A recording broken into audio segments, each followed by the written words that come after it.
নমস্কার বন্ধুরা, আমার জীবনের আরও একটি দিনে আপনাদের সকলকে স্বাগত জানাই আমার চ্যানেল দৈনিক সমীকরণে। সকালবেলায় এসেই তাড়াতাড়ি উঠে রান্নাবান্না শেষ করছি। সকালের খিচুড়ি হবে, ব্রকলি কেটে রেখেছি, ব্রকলি ফ্রাই করব। এখানে পেঁয়াজ কুলি আর আলু ভাজা করেছি। ব্রকলিটা আমার মেয়ে খেতে খুব পছন্দ করে, তার জন্য ব্রকলি ফ্রাই করব। আর হবে মাছের ঝোল। সকাল সকাল এত তাড়াহুড়ো করে রান্নাটা সেরে নিচ্ছি কারণ আজকে বেরোবো।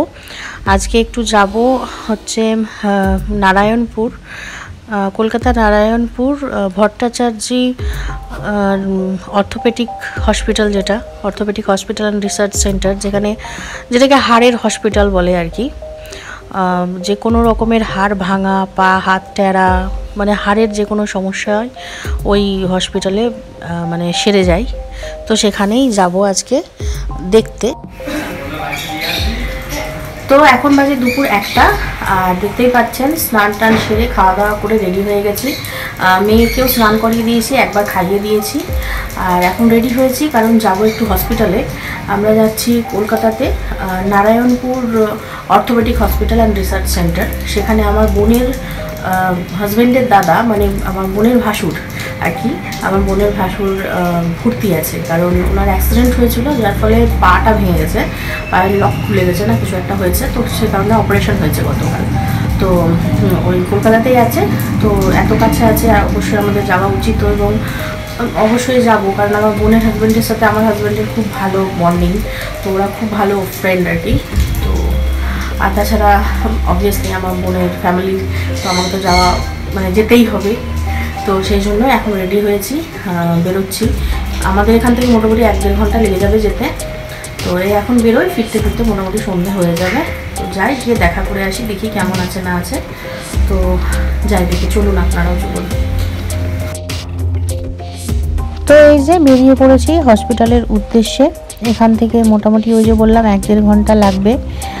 আর এই হসপিটালটার নাম অনেকটাই শুনেছি যে খুব ভালো হসপিটাল, হাড়ের হসপিটাল। যে কোনো রকম হাড়ের প্রবলেম বা হাড় ভেঙে যাওয়া এখানে নাকি খুব ভালোভাবে চিকিৎসা হয়। ইনফ্যাক্ট এতদূরও শুনেছি যে কোনো মানুষের যদি হাড় গুঁড়ো গুঁড়ো হয়ে যায় সেটাও নাকি এখানে এসে ঠিক হয়ে যায় এবং মানুষ সুস্থ হয়ে বাড়ি ফেরে। তো সব শুনেই আর কি আশা ওখানে তার দাদাকে নিয়ে এসছে আর কি। তো এই জন্যই আসা। এবং কালকে অপারেশনও হয়ে গেছে। অপারেশনের পরে আবার ইয়েও করে নিয়েছে, এক্সরেও করেছে, এবং এক্সরেতে দেখা গেছে যে হাড় খুব ভালোভাবে সেট হয়েছে। তো এখন রেস্টের পালা, রেস্ট নিতে হবে 2-3 মাস। তো আমরা প্রথমে ট্রেনে উঠলাম। উঠে প্রথমে পৌঁছালাম দমদম থেকে অটো করে আমরা এলাম নাগেরবাজার থেকে 91 নম্বর বাস ধরে আমরা এলাম এখানে নারায়ণপুরের এই হাড়ের hospital, Narayanpur Bhattacharya orthopaedic hospital and research centre.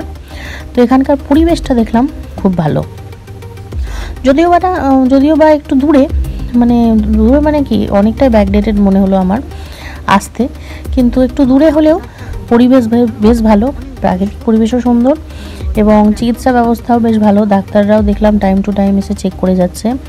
এবং যারা দূর থেকে আসছে সেই সব পেশেন্টদের সাথে তো কেউ না কেউ থাকবে, তো তাদেরও থাকার ব্যবস্থা আছে। সাথে পেশেন্টের সাথে একজন করে মানুষ থাকার জন্য ক্যাবিন আছে। যেমন এই যে দাদাভাইকে দেখলাম ভালোই আছে।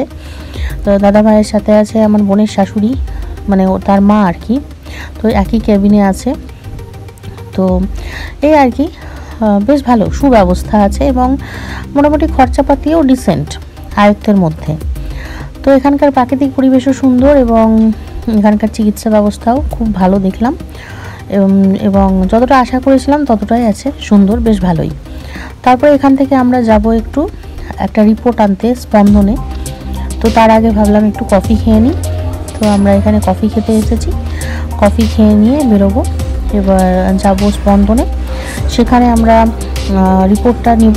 রিপোর্ট নিয়ে আমরা ওখান থেকে বাস ধরে চলে আসব বাড়ি, এবং আমার বোনের হাজব্যান্ড চলে আসবে এখানে আর কি হসপিটালে।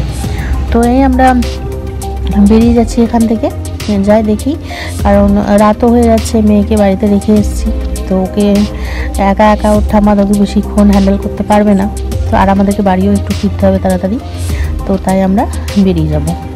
তো এই যে রিপোর্ট নেওয়ার জন্য এখানে বসে আছি, রিপোর্ট নিয়ে বাইরে এসেছি। এখানে একটা চপের দোকান আছে, বললো খুব খিদে পেয়েছে, তো তিনজন মিলে বেশ ভালো করে টিফিন করে নিলাম। একটু চপ, মুড়ি, পেঁয়াজি, ব্রেড পকোড়া, ক্যাপসিকামের চপ, অনেক কিছুই খেলাম। তারপরে রিপোর্টটা নিয়ে বোনের হাজব্যান্ড চলে গেল হসপিটালে। আবার কালকে ওদেরকে ছেড়ে দেবে, ওরা বাড়ি চলে যাবে, কালকে ব্যাক করবে। আর আমরা চলে এলাম বাস ধরে বাড়িতে।